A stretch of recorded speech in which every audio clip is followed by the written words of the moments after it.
अगर जंगल में कोई जानवर 2 कदम पीछे ले तो समझो शेर आया है, लेकिन जब शेर ही 2 कदम पीछे ले तो समझो पुष्पा आया है।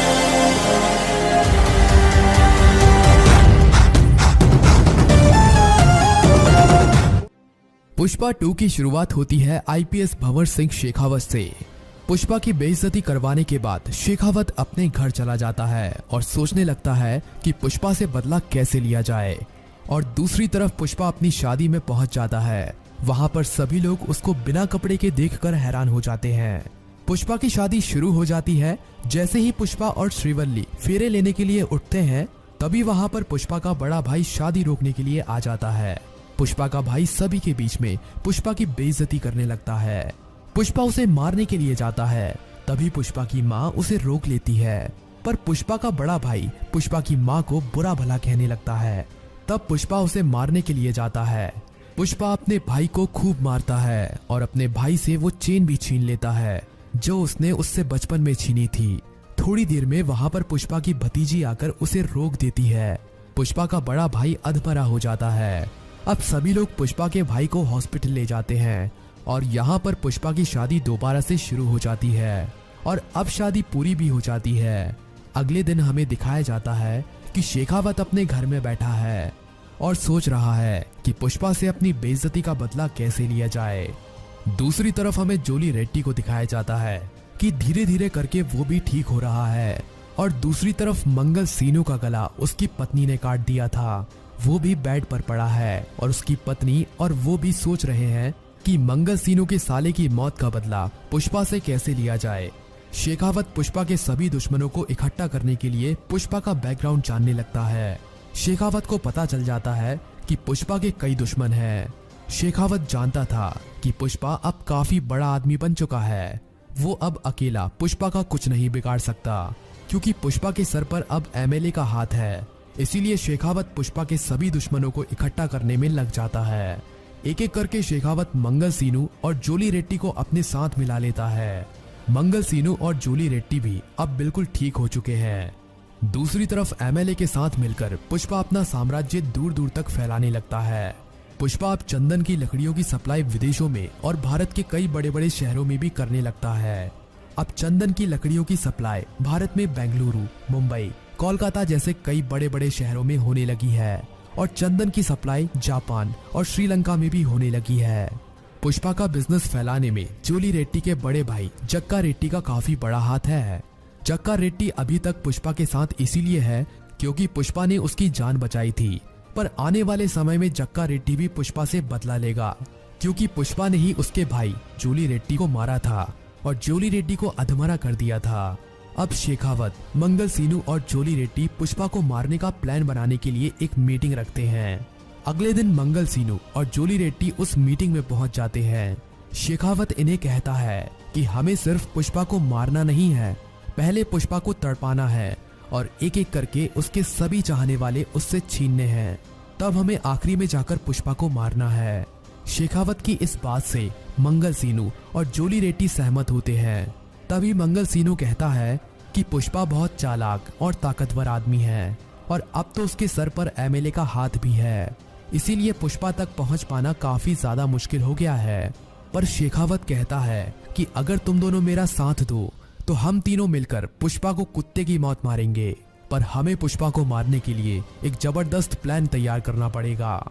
शेखावत कहता है कि प्लान सोचने के बाद मैं तुम्हें फोन करूंगा और हम इसके बाद एक मीटिंग और करेंगे जिसमें हम पुष्पा को मारने के लिए हमारे प्लान के ऊपर बातचीत करेंगे। और यहीं पर मीटिंग खत्म हो जाती है। अब हमें पुष्पा और श्रीवल्ली को दिखाया जाता है। पुष्पा अपने ही घर पर सिंडिकेट की मीटिंग कर रहा होता है। तभी श्रीवल्ली काफी खुश थी और पुष्पा के पास आती है और पुष्पा के गले लग जाती है और पुष्पा को बताती है कि वो माँ बनने वाली है। पुष्पा ये सुनकर काफी खुश होता है। पुष्पा एक काफी बड़ी पार्टी का ऐलान कर देता है। सभी लोग उस पार्टी की तैयारियों में लग जाते हैं, क्योंकि इस पार्टी में काफी बड़े बड़े लोग आने वाले थे। कई मंत्री, एमएलए और दिल्ली, बेंगलुरु, मुंबई से कई बड़े बड़े लोग पुष्पा की इस पार्टी में आने वाले थे। और इसी पार्टी में चेन्नई से मुर्गन भी आने वाला था और मुर्गन पुष्पा को एक काफी बड़ा ऑर्डर भी देने वाला था। शेखावत को ये बात पता चल जाती है कि पुष्पा अपने घर में काफी बड़ी पार्टी करने वाला है। शेखावत प्लान बनाता है कि वो इस पार्टी में पुष्पा के ऊपर हमला करेगा और उसे मारेगा। इस प्लान को बताने के लिए शेखावत मंगल सीनू और जोली रेड्डी को फोन करता है। शेखावत इन दोनों को अपना प्लान बताता है। मंगल सीनू कहता है कि पार्टी में काफी बड़े बड़े लोग आने वाले हैं, इसीलिए पार्टी में काफी ज्यादा सिक्योरिटी होगी। बिना कार्ड के अंदर घुसना नामुमकिन होगा।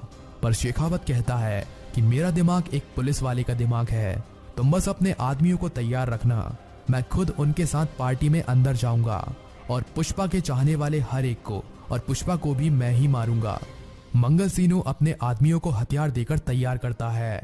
कुछ ही दिनों के बाद पार्टी की तारीख आ जाती है। पुष्पा की ये पार्टी काफी धूमधाम से होने वाली थी। काफी बड़े बड़े लोग इस पार्टी में पहुंच चुके थे। तभी वहां पर मंगल सीनू के लोग भेष बदलकर पहुंच जाते हैं और पार्टी में इनकी एंट्री जक्का रेड्डी करवाता है। जक्का रेड्डी भी शेखावत के इस प्लान में उसके साथ है, क्योंकि वो भी पुष्पा से बदला लेना चाहता है, क्योंकि पुष्पा ने उसके भाई को मारा था। थोड़ी देर में पुष्पा भी श्रीवल्ली के साथ यहाँ पर पहुंच जाता है। श्रीवल्ली पार्टी की धूमधाम देखकर काफी खुश होती है, क्योंकि पुष्पा ने इतनी बड़ी पार्टी सिर्फ उसके लिए ही तो करवाई थी। तभी वहां पर गाना बजने लगता है। गाने के बीच में मंगल सीनू के लोग फायरिंग शुरू कर देते हैं और तभी सभी लोग इधर उधर भागने लगते हैं। शेखावत सही समय देखकर एक कोने में छुपकर पुष्पा को गोली मारने की सोचता है, पर शेखावत सोचता है कि पुष्पा को इतनी आसानी से मौत नहीं मिलनी चाहिए, इसीलिए वो श्रीवल्ली को गोली मार देता है। पुष्पा श्रीवल्ली को देखता है और हॉस्पिटल ले जाने लगता है। तभी श्रीवल्ली की मौत वहीं पर हो जाती है। इसके बाद पुष्पा काफी गुस्सा हो जाता है, पर अभी तक पुष्पा को ये नहीं पता है कि ये सब शेखावत ने किया है। तभी पुष्पा शेखावत को वहां से जाते हुए देख लेता है। पुष्पा को शक हो जाता है कि ये सब शेखावत ने अपनी बेइज्जती का बदला लेने के लिए किया है। अब बदला लेने की बारी पुष्पा की थी। पुष्पा को ये बात भी पता चल जाती है कि शेखावत की इस चाल में उसके साथ मंगल सीनू और जोली रेड्डी भी शामिल थे। पुष्पा काफी गुस्सा था। पुष्पा अपनी बंदूक निकालता है और जोली रेड्डी और मंगल सीनू के घर पहुंच जाता है। वहां पर वे दोनों पुष्पा की इस हार पर पार्टी कर रहे होते हैं। पुष्पा एक एक करके मंगल सीनू के सभी आदमियों को मार देता है। पुष्पा अब अंदर जाता है तो उसे वहां पर मंगल सीनू और जोली रेड्डी के साथ जक्का रेड्डी भी मिलता है। जक्का रेड्डी पुष्पा की इस हार पर जश्न मनाने के लिए यहाँ पर आया था। पुष्पा जक्का रेड्डी को यहाँ पर देखकर हैरान होता है और जक्का रेड्डी से पूछता है कि तुम भी इनके साथ मिले हुए हो। जक्का रेड्डी कहता है कि तुमने मेरे भाई को मारा था, वो बात मैं कैसे भूल सकता हूँ। मैं तुम्हारे साथ इसीलिए था ताकि मैं अपनी भाई की मौत का बदला ले सकूं। तुम्हारी पत्नी को मारकर मैंने अपने भाई की मौत का बदला ले लिया है। अब तुम मुझे मार भी दो तो मुझे कोई डर नहीं। यहाँ पर अब पुष्पा इन तीनों को मार देता है। शेखावत अब पुष्पा के खिलाफ इन तीनों के मर्डर का केस बनाकर पुष्पा को जेल में डाल देता है। इस केस में एमएलए भी पुष्पा की कोई मदद नहीं कर पाता। जेल में शेखावत पुष्पा को खूब टॉर्चर करता है और उससे अपनी हर एक बेइज्जती का बदला लेता है। लेकिन अगले कुछ ही दिनों में पुष्पा जेल से भागने में कामयाब हो जाता है। अब शेखावत ही पुष्पा का एक दुश्मन बचा हुआ था। अब पुष्पा शेखावत को मारने के लिए प्लान बनाता है। शेखावत पुष्पा के सभी आदमियों को और एमएलए को भी अपनी तरफ कर लेता है। पुष्पा के हाथ से धीरे धीरे करके सिंडिकेट की सारी शक्तियां शेखावत छीन रहा था, पर पुष्पा को अब सिंडिकेट से कोई मतलब नहीं था। उसको तो बस अब श्रीवल्ली की मौत का बदला लेना था। शेखावत अपनी पूरी पुलिस फोर्स को पुष्पा को ढूंढने में लगा देता है, पर पुष्पा उसे कहीं नहीं मिलता। पुष्पा जंगलों में छुपकर शेखावत को मारने के लिए प्लान बना रहा था। दूसरी तरफ शेखावत ने भी अपनी सिक्योरिटी काफी ज्यादा बढ़ा दी थी। शेखावत जानता था कि पुष्पा कभी भी हमला कर सकता है। कुछ ही दिनों के बाद एमएलए एक पार्टी रखता है। उस पार्टी में एमएलए शेखावत को भी बुलाता है। पुष्पा को ये खबर मिल जाती है कि एमएलए ने अपने घर एक पार्टी रखी है और इस पार्टी में शेखावत भी आने वाला है। पुष्पा इसी पार्टी में शेखावत को मारने का प्लान बनाता है। अब पार्टी की वो तारीख भी आ जाती है। पार्टी में काफी बड़े बड़े लोग आए हुए थे। शेखावत भी वहीं पर पहुंचा हुआ था। पुष्पा एक हलवाई का भेष ओढ़कर पार्टी में पहुंचा हुआ था। पार्टी में शेखावत भी काफी डरा हुआ था। उसे लग रहा था कि पुष्पा यहीं कहीं है और कभी भी हमला कर सकता है। पुष्पा सही मौका देखकर शेखावत पर बंदूक तान देता है। पुष्पा पहले एमएलए को मारता है, फिर वहां पर शेखावत के लोग पुष्पा पर फायरिंग कर देते हैं। इन सब के बीच में पुष्पा को भी गोली लग जाती है, पर आखिरी में पुष्पा शेखावत को मार देता है और मूवी यहीं पर खत्म हो जाती है। अभी हमें इस बात को क्लियर नहीं दिखाया गया है कि पुष्पा मर गया है या नहीं, पर उसे गोली लगी है। हो सकता है कि पुष्पा के बारे में हमें इसके नेक्स्ट पार्ट में दिखाया जाए। इसके लिए अभी हमें थोड़ा इंतजार करना पड़ेगा।